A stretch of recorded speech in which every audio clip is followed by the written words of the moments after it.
Oke, kali ini ada billet yang udah full set untuk motor Honda CB150R ya. Nah, billet ini sudah terpasang, cuman untuk pemasangannya di sini tidak memakai bracket dan billetnya ini udah dilem ya. Oke, kita buka dulu.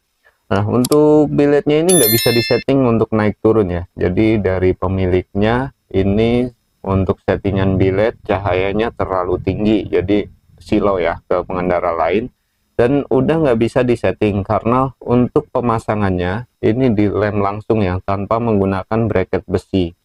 Jadi nggak bisa disetting naik turun dari cahayanya. Nah, di sini kita akan perbaiki, dan untuk retrofitannya ini juga nanti kita perbaiki juga. Oke, kita bongkar dulu untuk billet ya yang sudah dilem ini, kita bongkar-bongkar dulu semua. Nanti kita retrofit ulang dan kita tambahkan bracket untuk levelingnya. Nah, ini posisinya dilem langsung ke black housing ya. Jadi menggunakan lem Dexton atau dempul ini. Oke, kita congkel dulu, kita lepas dulu semua billetnya. Dan untuk D2 lasernya juga sudah terpasang, tapi posisinya dilem di bagian black housing. Tapi untuk D2 laser cahayanya udah pas presisi ya, jadi nggak kita rubah. Nah, ini untuk posisi billetnya atau kondisi billetnya sudah seperti ini ya. Jadi bekas lem-leman seperti ini, dan ini sudah ada untuk dicat juga ya posisinya, dipakai cat hitam. Nah, jadi kondisi seperti ini, dan bagian dalam ini juga kena cat ya, bagian bolt dalamnya juga kena cat. Jadi nanti cahaya mempengaruhi cahaya, jadi cahayanya pasti kurang terang. Nah, di bagian dalam ada bintik-bintik cat ya, itu cat. Jadi kena cat atau kena cat semprot. Jadi bagian pemantul cahayanya itu kena cat ya. Jadi untuk cahayanya sudah nggak begitu maksimal. Tapi mau kita ganti billet, katanya mau pakai billet ini aja masih bisa dipakai. Oke, kita langsung beresin atau kita perbaikin aja. Nah, retrofitannya ini kita jebol lagi karena untuk retrofitnya terlalu mundur dan tidak bisa dipasangkan kipas blower. Jadi awalnya ini nggak ada kipas blower. Oke, kita lepas dulu untuk retrofitannya. Tadinya mau kita saranin ganti black housing ya, tapi untuk black housingnya ini masih bisa dipakai tapi di repair ulang. Oke, nanti kita repair lagi untuk black housing dan kita pasang box retrofit baru. Nah, untuk posisinya udah cowakan-cowakan seperti ini, kita rapikan lagi ya untuk cowakan-cowakannya. Dan untuk kedua lasernya ini masih aman, jadi untuk posisinya udah terlanjur dipasang seperti ini ya sudah. Untuk presisinya juga udah presisi untuk kedua lasernya. Nah, nanti kita pasangkan bracket besi seperti ini. Jadi nanti supaya bisa disetting ya, untuk jarak ketinggian atau rendahnya itu masih bisa disetting. Nah, kita tambahkan untuk lock pivotnya juga 2 buah, dan bagian bawah nanti kita tambahkan pivot levelingnya juga. Untuk levelingnya masih tetap pakai manual aja ya.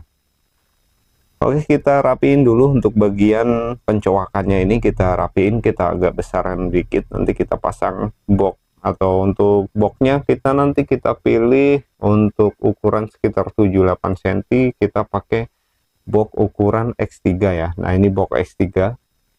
Nah, ukurannya box X3. Untuk di Honda CB150 ini retrofitnya nggak terlalu besar ya, jadi hanya mundur sedikit aja sudah bisa, karena kalau tanpa retrofit nanti untuk lensa dari billetnya itu bersentuhan dengan mika reflektor, jadi harus di retrofit mundur dikit.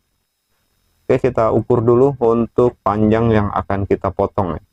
Jadi kita pasin dulu. Untuk pencowakannya dipasin ke ukuran boxnya ya, supaya nanti rapet dan pengelemannya nggak susah. Oke, kita ukur dulu panjang yang sudah kita coak. Nah, untuk ukurannya pakai penggaris juga bisa ya. Kalau ada pakai zigmat atau kaliper juga bisa diukur menggunakan kaliper seperti ini, lebih mudah. Oke, kita kunci ukurannya di kaliper, tinggal kita ukur yang di box. Nah, ini buat kita garis pakai kaliper seperti ini lebih mudah ya. Kalau nggak ada kaliper pakai penggaris juga bisa, dikira-kira saja ya. Untuk ukuran potongannya disesuaikan dengan coakan yang ada di black housingnya. Oke, kita potong dulu. Nah, untuk pemotongannya kalau nggak ada gerinda pakai gergaji besi seperti ini juga bisa ya. Kalau ada gerinda pakai gerinda juga bisa. Ini kita contohin, kita potong pakai gergaji besi aja. Cuman prosesnya kalau untuk pemotongan pakai gergaji besi lumayan lama. Oke, kita potong dulu. Nah, setelah terpotong seperti ini ya. Nah, ini kita potong semua, kita potong lurus. Nah, nanti sisanya itu buat nutup bawahnya atau cowakan bawahnya yang di dekat leveling. Nah, udah terpotong kalau menggunakan X3 dan ukuran pencowakannya disesuaikan dengan ukuran box X3 lebih mudah. Jadi tinggal kita tempel seperti ini, sudah presisi ya. Nah, kita tempel, kita tekan lagi. Nah, nanti untuk sisa bagian dalamnya tinggal kita potong, tapi sebelum kita potong kita lem dulu. Nah, ini masih ada sisa dalamnya. Nah, ini nanti kita potong lagi dan sisa potongannya kita tutup bagian bawah. Nah, ini kita langsung kita lem sebelum kita potong. Setelah kita lem nanti kita potong sisa yang bagian dalam. Untuk bagian bawahnya tinggal sisa-sisa box dari potongannya kita tempelkan di bagian bawahnya. Nah, seperti ini kelihatannya, kita lem.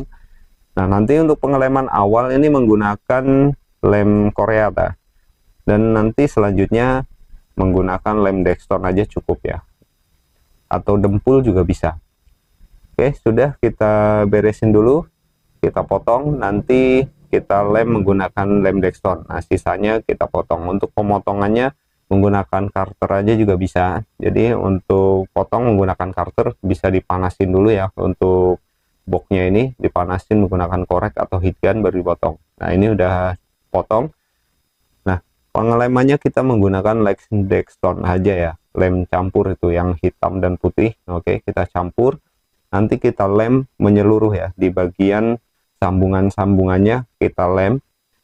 Untuk pengelemannya bebas ya, menggunakan dempul juga bisa, tapi kita biasanya menggunakan lem Dexton saja cukup.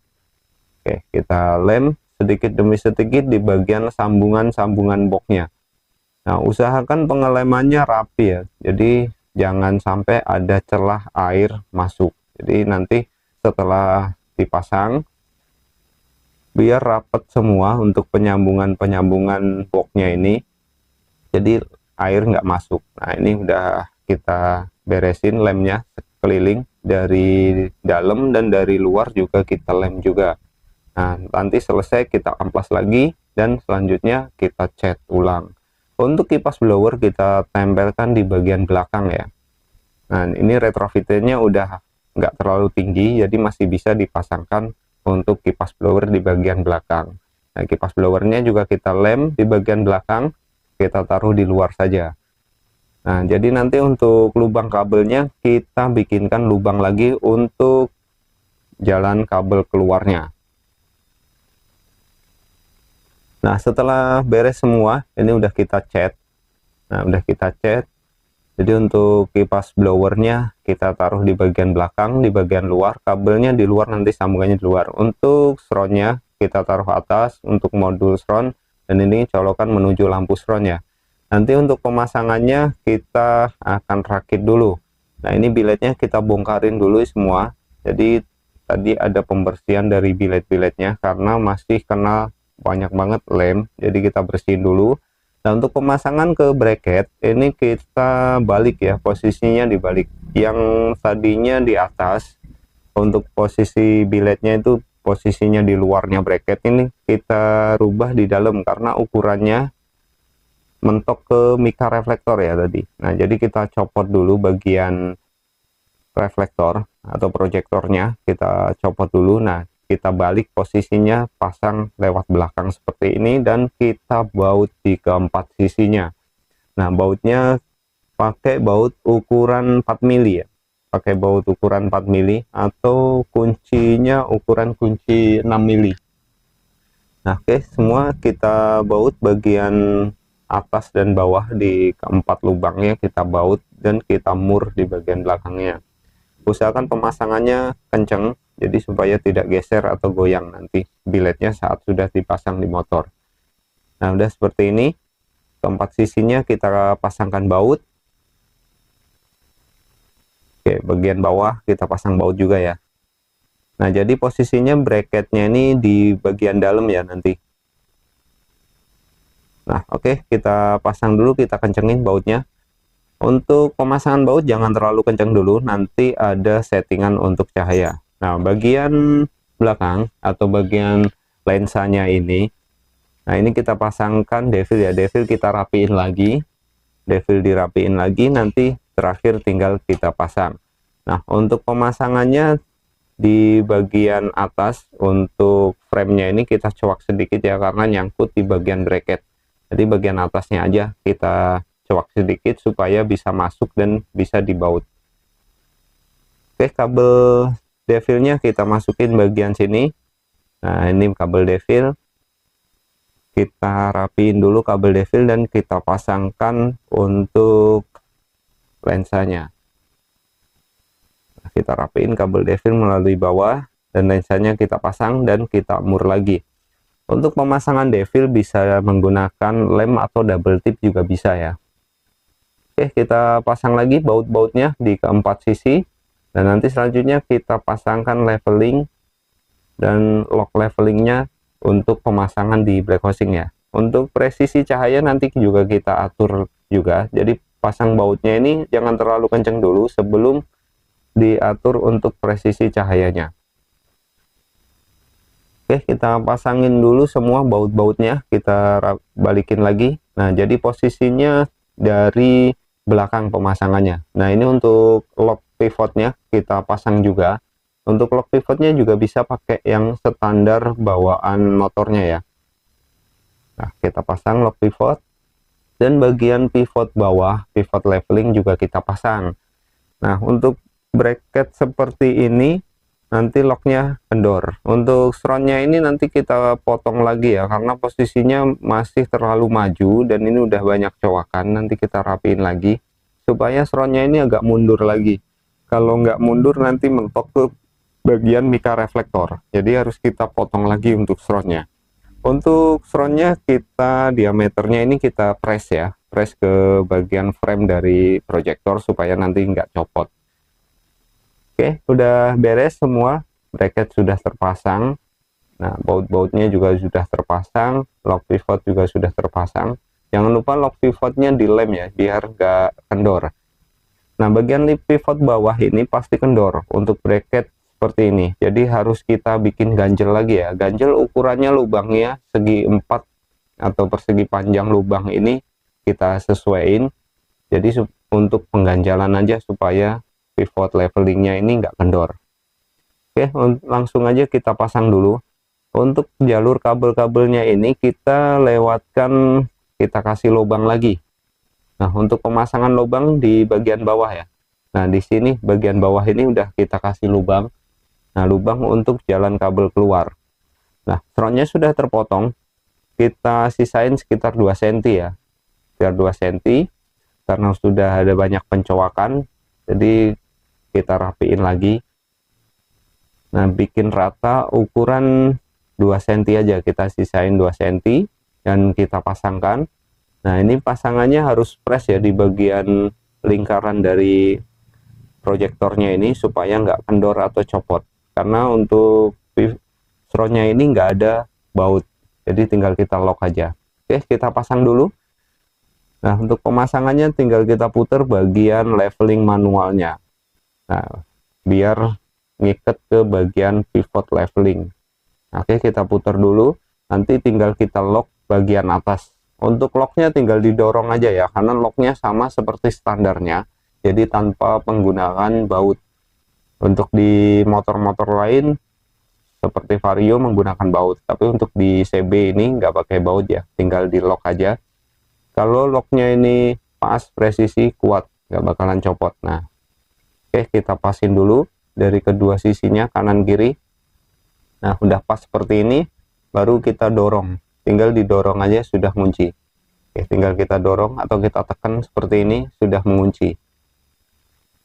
Oke, nanti posisinya masih bisa disetting naik turun ya. Nah, ini bagian bawah, bagian pivot bawah sudah diganjel supaya nggak kendor. Nah, jadi untuk settingnya naik turun dari leveling bawah ini. Kalau mau pakai electric leveling juga bisa, tapi ini kita pakaiin leveling manual aja ya, yang standarnya. Tinggal kita putar ke kanan atau ke kiri untuk dapat cahaya naik turunnya. Oke, kita putar dulu, kita sesuaiin seperti ini. Nah, sudah beres ya. Nah, untuk surroundnya ini masih bisa lepas pasang ya. Jadi untuk pasang surroundnya ini nggak perlu baut, jadi asal rapet atau rapet ke bagian frame dari proyektornya, ini aman ya, nggak bakalan kendor atau lepas. Oke, tinggal kita masukin dan kita tekan.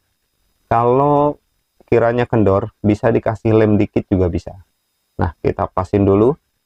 Nah, oke, posisi udah pas. Jadi untuk lensanya ini agak nonjol ke depan, tapi nggak masalah ya.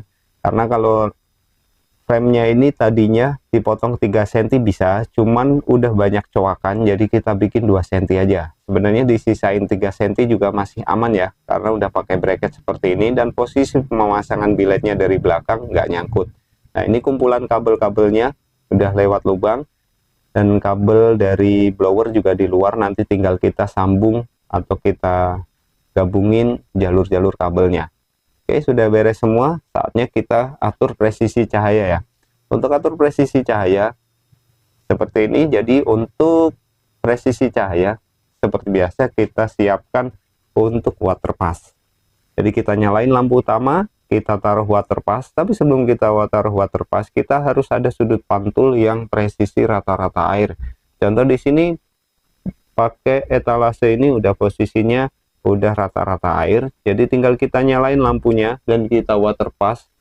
Nanti untuk posisinya kita ratain untuk sama rata-rata air yang di water pass, dan cahaya yang dipantulkannya harus rata-rata air supaya lampunya dapat presisi, tidak miring ke kanan atau ke kiri, jadi presisinya pas. Nah, seperti ini ya. Untuk airnya harus di posisi tengah-tengah, jadi kita cari sudut rata di bagian headlampnya.